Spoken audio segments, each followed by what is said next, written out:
Hi friends, welcome back to my channel. ఈరోజు topic వచ్చేసి April 17 current affairs video నచ్చితే please like చేయండి, share చేయండి, అలాగే సబ్స్క్రైబ్ చేసుకోండి. లైక్ చేయడం మాత్రం అసలు మర్చిపోదు. ఇంకా లేట్ చేయకుండా టాపిక్లోకి వెళ్తే కనుక ఈరోజు ఫస్ట్ టాపిక్ వచ్చేసి ఐక్యరాజ్య సమితి భద్రతా మండలి ఏదైతే ఉందో వాటిలో శాశ్వత సభ్యులు ఉంటారు కదా, సో వాటి శాశ్వత సభ్యుల సంఖ్యను పెంచాలని భారత్ ప్రతిపాదించడం జరిగింది అనమాట.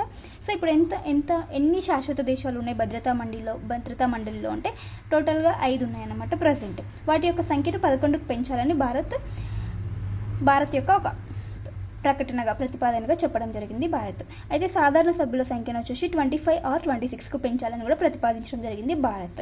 సో ఇక్కడ ఐక్యరాజ్య సమితిలో మన భారత్ యొక్క శాశ్వత ప్రతినిధిగా ఇప్పుడు ఎవరున్నారంటే పర్వతనేని హరీష్ గారు ఉన్నారు.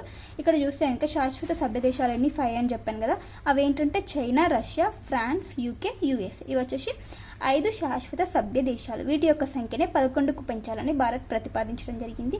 నెక్స్ట్ వచ్చేసి ఇప్పుడు ప్రజెంట్ తాత్కాలిక సభ్య దేశాలుగా 2024లో ఎవి తాత్కాలిక సభ్య దేశాలుగా చేరడం జరిగిందంటే ఐక్యరాజ్య సమితిలో Panama, Pakistan, Greece, Denmark, Somalia. ఇవి వచ్చేసి 2025లో తాత్కాలిక సభ్య దేశాలుగా సెలెక్ట్ అవ్వడం జరిగింది. ఇవి ఎప్పటి వరకు తాత్కాలిక సభ్య దేశాలుగా ఉంటాయంటే 2026 డిసెంబర్ 31 వరకు, అంటే 2 సంవత్సరాల పాటు తాత్కాలిక సభ్య దేశాలుగా ఉండడం జరుగుతుంది. ఈ తాత్కాలిక సభ్య దేశాలు అనేవి కంటిన్యూస్గా చేంజ్ అవుతూ ఉంటాయి అన్నమాట. ఎవ్రీ 2 ఇయర్స్కి వేరే కంట్రీస్ అనేది యాడ్ అవ్వడం ఉంటుంది అందులో. నెక్స్ట్ కరెంట్ అఫైర్ 15వ బ్రిక్స్ వ్యవసాయ మంత్రుల సమావేశం. ఇది ఎక్కడ జరిగిందంటే బ్రెజిల్లోని బ్రసీలియాలో ఈ సమావేశం అనేది జరిగింది. ఏప్రిల్ 17న ఈ సమావేశం అనేది జరిగింది. సో మరి భారత్ నుంచి ఎవరు దీనికి హాజరవుతున్నారంటే కేంద్ర వ్యవసాయ మంత్రి అయినటువంటి శ్రీ శివరాజ్ సింగ్ చౌహాన్ గారు భారత్ తరపున దీనికి నేతృత్వం వహించబోతున్నారు. ఈ 15వ బ్రిక్స్ వ్యవసాయ మంత్రుల సమావేశం. సో వ్యవసాయ మంత్రిని అటెండ్ అవ్వడం జరుగుతుంది. ఇందులో వచ్చేసి బ్రెజిల్, రష్యా, ఇండియా, చైనా, దక్షిణాఫ్రికా దేశాలు పాల్గొంటాయి. బ్రిక్స్ అంటే ఈ దేశాల కూటమి కాబట్టి ఇవి పాల్గొనడం జరుగుతుంది. నెక్స్ట్ థీమ్ కూడా ఇవ్వడం జరిగింది ఇక్కడ. Promoting inclusive and sustainable agriculture through innovation and equitable trade among BRICS countries. అగ్రికల్చర్కి సంబంధించినటువంటి ఒక ఇన్నోవేషన్స్ అండ్ అట్లాంటికి సంబంధించిన థీమ్ అన్నమాట. నెక్స్ట్ కరెంట్ అఫైర్ అంతర్జాతీయ బౌద్ధ సదస్సు 2025. ఇది ఎక్కడ జరగబోతుంది అంటే అరుణాచల్ ప్రదేశ్లో జరగబోతుంది. ఏప్రిల్ 21 నుంచి 22 ఈ 2 రోజుల సదస్సు అరుణాచల్ ప్రదేశ్లో జరగబోతుంది. ఎవరు నిర్వహిస్తున్నారంటే ఇంటర్నేషనల్ బుద్ధిస్ట్ కాన్ఫెడరేషన్ IBC నిర్వహించడం జరుగుతుంది ఈ అంతర్జాతీయ బౌద్ధ సదస్సును అరుణాచల్ ప్రదేశ్లో. దీని యొక్క థీమ్ చూస్తే కనుక Buddha, Dhamma and the culture of north east India వచ్చేసి theme. Next current affair sanitary వ్యర్థాల నిర్వహణలో ఆదర్శంగా మహారాష్ట్రలోని ఒక నగరం నిలిచింది. ఆ నగరం పేరేంటంటే కరాద్ నగరం. ఈ కరాద్ నగరం దేశానికి ఆదర్శంగా నిలిచడం జరిగిందనమాట. ఎందుకంటే ఆ శానిటరీ వ్యర్థాలు ఏవైతే ఉన్నాయో, నాప్కిన్స్ కానీ, డైపర్స్ కానీ, అలాంటి వ్యర్థాలను శాస్త్రీయంగా వ్యర్థాలను ప్రాసెసింగ్ చేసి వాటిని పారేయడం జరుగుతుందంట. ఈ శానిటరీ వ్యర్థాల నిర్వహణలో దేశానికి ఆదర్శంగా నిలిచిన నగరం కరాద్ నగరం మహారాష్ట్రలో ఉంది. నెక్స్ట్ తెలంగాణకు చెందినటువంటి ఒక ఇంపార్టెంట్ కరెంట్ అఫైర్ నైని బొగ్గు బ్లాక్ను ప్రారంభించింది తెలంగాణ. ఎక్కడ అంటే ఇది ఒడిషా రాష్ట్రంలో ఈ నైని బొగ్గు బ్లాక్ను ప్రారంభించడం జరిగింది. ఎవరు ప్రారంభించారంటే తెలంగాణ ఆర్థిక మంత్రి మరియు ఉప ముఖ్యమంత్రి అయినటువంటి బట్టి విక్రమార్క గారు ప్రారంభించారనమాట ఒడిశాలో. సరే, ఏ కంపెనీ దీని యొక్క బాధ్యతలు చూస్తుంది అంటే సింగరేణి కాలరీస్ కంపెనీ లిమిటెడ్ వచ్చేసి ఈ బొగ్గుకి సంబంధించిన పనులు అనేది చూస్తుంది. ఇది తొలిసారి అనమాట ఒక రాష్ట్రం ఇంకో రాష్ట్రంలో బొగ్గు బ్లాక్ని ప్రారంభించడం. సో గుర్తుంచుకోండి, తెలంగాణ ప్రారంభించింది ఎక్కడ ఒడిషా రాష్ట్రంలో నైని బొగ్గు బ్లాక్ను. Next current affair Stree summit 2025. ఎక్కడ జరుగుతుంది ఈ సమ్మిట్ అంటే హైదరాబాద్లో జరుగుతుంది. ఏప్రిల్ 15న జరిగింది ఈ సమ్మిట్, స్త్రీ సమ్మిట్. ఎవరి ఆధ్వర్యంలో ఎవరు నిర్వహిస్తున్నారు ఈ సమ్మిట్ అంటే హైదరాబాద్ సిటీ సెక్యూరిటీ కౌన్సిల్ నిర్వహించుతుంది అనమాట. ఫస్ట్ సమ్మిట్ ఎప్పుడు జరిగిందంటే 2023లో జరిగింది. సో ఇక్కడ స్త్రీ యొక్క ఫుల్ నేమ్ చూస్తే ఇంకా strengthening trust, responsibility, equality and empowerment వచ్చేసి థీమ్ అన్నమాట. సో ముఖ్యంగా దేని కొరకు ఈ సమ్మిట్ అంటే స్త్రీల యొక్క భద్రత గురించి మరియు వారి యొక్క సాధికారత, ఎంపవర్మెంట్ గురించి చర్చించడం కోసం ఈ సమ్మిట్ అనేది హైదరాబాద్లో జరిగింది. నెక్స్ట్ తెలంగాణకు చెందిన ఇంకొక ఇంపార్టెంట్ కరెంట్ అఫైర్ వడదెబ్బ కారణంగా ఎవరైతే మరణిస్తారో వాళ్ళకి ఎక్స్గ్రేషియాని పెంచడం జరిగింది తెలంగాణలో. ఎంతవరకు అంటే 4 లక్షల వరకు పరిహారం అనేది ఇవ్వబోతారన్నమాట ఈ వడదెబ్బ కారణంగా మృతి చెందిన వారికి. అయితే రాష్ట్ర విపత్తుల నిర్వహణ శాఖ ఈ ఉత్తర్వులను ఏప్రిల్ 15న జారీ చేయడం జరిగింది.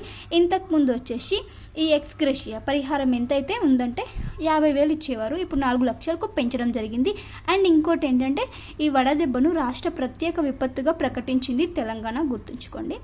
అయితే దీని యొక్క ఈ వడదెబ్బ మృతులకి పరిహారం ఇవ్వాల్సి ఉంటుంది కదా. సో వాటి యొక్క మొత్తం ఏదైతే వర్క్ ఉంటుందో వాటిని ఎవరు చూసుకుంటారంటే జిల్లా కలెక్టర్లు గారు. ఈ వర్క్ అంతా వారి ఆధ్వర్యంలో జరుగుతుందన్నమాట. అంటే వారిని గుర్తించేది ఈ మొత్తం రెస్పాన్సిబిలిటీ ఎవరిది అంటే జిల్లా కలెక్టర్స్ది.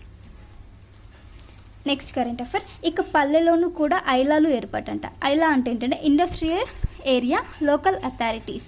గ్రామంలో కూడా ఈ పల్లెల్లోనూ కూడా వీటిని ఏర్పాటు చేస్తారంట. ఎవరు చెప్పారంటే దీనికి ఆమోదం తెలిపింది వచ్చేసి పంచాయతీరాజ్, తెలంగాణ పంచాయతీరాజ్ అండ్ గ్రామీణాభివృద్ధి శాఖ ఆమోదం తెలపడం జరిగింది.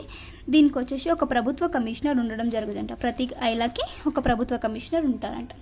అంటే గ్రామాలను కూడా పారిశ్రామికంగా అభివృద్ధి చేయడం కోసం వీటిని ఏర్పాటు చేయడం జరుగుతుంది ఐలాలు.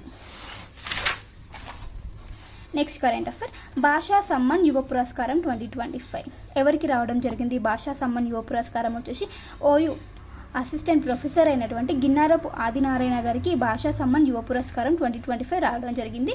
సో ఎవరు ఈ పురస్కారాన్ని ఇస్తారు అంటే భారతీయ భాషా పరిషత్ వచ్చేసి కోల్కతా కేంద్రంగా పనిచేస్తున్నటువంటిది ఈ పురస్కారాన్ని ఇవ్వడం జరుగుతుంది. Next current affair, Kailash Mansarovar యాత్ర. సో ఈ యాత్రని పునఃప్రారంభించడం జరిగింది భారత్ మరియు చైనా. అంటే ఇన్ని రోజుల వరకు కోవిడ్ కారణంగా అలాంటి సిచ్యువేషన్స్ కారణంగా ఈ యాత్రని రద్దు చేయడం జరిగింది. మళ్ళీ తిరిగి పునరుద్ధరించారు. సో ఆ యాత్ర అనేది ప్రారంభం అవ్వడం జరిగింది. కైలాస్ మానవ్ సరోవర్ యాత్ర భారత్ అండ్ చైనా పునఃప్రారంభించారు. ఇది ఎక్కడ ఉందంటే టిబెట్లో లొకేట్ అయ్యి ఉంది. నెక్స్ట్ కరెంట్ అఫైర్, పార్లమెంట్లో 100% హాజరు. ఇక్కడ పార్లమెంట్కి అటెండ్ అయ్యేవారు 100% హాజరైనటువంటి ఒక నివేదికను ఇవ్వడం జరిగింది. సో తెలంగాణ నుండి వచ్చేసి ఎంపీ చామల కిరణ్ కుమార్ రెడ్డి 100% హాజరుతో అగ్రస్థానంలో నిలవడం జరిగింది భువనగిరి నియోజకవర్గం. నెక్స్ట్ చేవెళ్ళ ఎంపీ అయినటువంటి కొండా విశ్వేశ్వర రెడ్డి వచ్చేసి 2వ స్థానంలో ఉన్నారు 95% తోటి. నెక్స్ట్ టీజీపీఎస్సీ సిలబస్ కమిటీ చైర్మన్గా బాలకృష్ణారెడ్డిని నియమించడం జరిగింది. సో మనం ఇక టీజీపీఎస్సీ ఎగ్జామ్స్ ఏవైతే ఉంటాయో వాటిలో సిలబస్ చేంజ్ అండ్ ఇంటర్వ్యూస్ని కూడా ఎక్స్పెక్ట్ చేయొచ్చు అన్నమాట. నెక్స్ట్ కరెంట్ అఫైర్, రైళ్లలోనూ ఏటీఎం సేవలను ప్రారంభించారు. దేశంలోనే తొలిసారిగా ట్రైన్స్లో ఏటీఎం సేవలు అనేవి వచ్చాయి కూడా. సో పైలట్ ప్రాజెక్టుగా దేనిలో ఏర్పాటు చేశారంటే ముంబై మయన్మార్ పంచవటి ఎక్స్ప్రెస్లో ఈ ఏటీఎం సేవలు అనేవి ప్రారంభించడం జరిగింది. ఏ బ్యాంక్ సహకారంతో అంటే బ్యాంక్ ఆఫ్ బరోడా సహకారంతో. నెక్స్ట్ కరెంట్ అఫైర్, ఒక జిఐ ట్యాగ్ బనారస్ షెహనాయ్ అనే జిఐ ట్యాగ్ ఎవరికి రావడం జిఐ ట్యాగ్ అనేది రావడం జరిగింది బనారస్ షెహనాయ్కి. ఇది ఒక సంగీత వాయిద్యం లాంటిది అనమాట. సో దానికి జిఐ ట్యాగ్ అనేది రావడం జరిగింది. ఏ రాష్ట్రానికి చెందిందంటే ఉత్తరప్రదేశ్కి చెందినటువంటి ఒక ప్రోడక్ట్ ఉత్పత్తి సంగీత వాయిద్యం. సో ఇక్కడ ఏంటంటే దీని యొక్క స్పెషాలిటీ ఏంటంటే ప్రధాని నరేంద్ర మోడీ గారు ఈ జిఐ ట్యాగ్ని ఇవ్వడం జరిగింది. ఎవరికి అంటే రమేష్ కుమార్కి. ఇతను ఎవరైతే ఉన్నాడో కళాకారుడు అతని వీటిని తయారు చేస్తారంట. సో అతనికి ఈ రమేష్ కుమార్కు జిఐ సర్టిఫికేట్ అనేది ఇవ్వడం జరిగింది ప్రధాని మోదీ చేతుల మీదుగా. సో ఇక్కడ ఇది కూడా ఇంపార్టెంట్ గుర్తుంచుకోండి. అది ఏ రాష్ట్రానికి చెందిన జిఐ ట్యాగ్ అండ్ ఇక్కడ ప్రధాని గారు ఇన్వాల్వ్ అయినారు కాబట్టి సో గుర్తుంచుకోండి. Next royal college of physicians ప్రెసిడెంట్గా భారతీయ సంతతి వైద్యురాలు ఎలక్ట్ అవ్వడం జరిగింది. 124వ ప్రెసిడెంట్గా ఈమె రాయల్ కాలేజ్ ఆఫ్ ఫిజిషియన్స్కి ప్రెసిడెంట్గా సెలెక్ట్ అవ్వడం జరిగింది. ఈమె భారత సంతతి వైద్యురాలంట. సో ఆమె నేమ్ వచ్చేసి డాక్టర్ ముంతాజ్ పటేల్ మొదటి ఇండో ఆసియన్ ముస్లిం అమ్మ అండ్ ఈ పదవిని చెప్పినటువంటి 5వ మహిళ. నెక్స్ట్ కరెంట్ అఫైర్, గద్దర్ అవార్డులో జ్యూరీ భేటీ. తెలంగాణలో వచ్చేసి గద్దర్ చలనచిత్ర రంగానికి సంబంధించి పురస్కారాలను గద్దర్ పేరుతో ఇవ్వడం జరుగుతుందన్నమాట. సో దానికి సంబంధించి జ్యూరీ అనేది భేటీ అవ్వడం జరిగింది. వీటికి సంబంధించి నామినేషన్స్ కానీ స్వీకరించడం జరుగుతుంది. సో ఇక్కడ మనం చూస్తే కనుక జ్యూరీ అనేది భేటీ అవ్వడం జరిగింది కదా. సో దానికి చైర్మన్ ఎవరంటే జేఎస్ సుధాని చైర్మన్గా ఉండడం జరిగింది. దీనికి ఇది ఒక 15 మెంబర్స్ ప్యానెల్ అంట తెలంగాణకి సంబంధించింది. Next current affair, Indian weight lifting federation athletics commission చైర్పర్సన్గా మీరాబాయి చానుని ఎంపిక చేయడం జరిగింది. ఇండియన్ వెయిట్ లిఫ్టింగ్ ఫెడరేషన్ చైర్పర్సన్గా మీరాబాయి చాను. ఈమె వచ్చేసి మణిపూర్ రాష్ట్రానికి చెందిన ఆమె. నెక్స్ట్ కరెంట్ అఫైర్, ఒలింపిక్స్లో క్రికెట్ మ్యాచ్లు అనేవి ఫిక్స్ చేయడం అంటే క్రికెట్ని కూడా చేర్చడం జరిగింది కదా ఒలింపిక్స్లో. సో ఆ క్రికెట్ మ్యాచెస్ అయితే ఆడే ప్లేస్ని కూడా వేదికని కూడా ఖరారు చేయడం జరిగింది. అవి ఎక్కడ ఆడతారంటే క్రికెట్ మ్యాచెస్ సౌత్ కాలిఫోర్నియాలోని పొమెనా అనే నగరంలోని ఒక ఫేర్ గ్రౌండ్స్లో ఈ క్రికెట్ మ్యాచ్లు అనేవి కండక్ట్ చేస్తారంట ఒలింపిక్స్ వచ్చేసి లాస్ ఏంజల్స్లో ఏర్పాటు చేయబోతున్నారు. నెక్స్ట్ కరెంట్ అఫైర్ ఒక book the diary of a cricketers wife.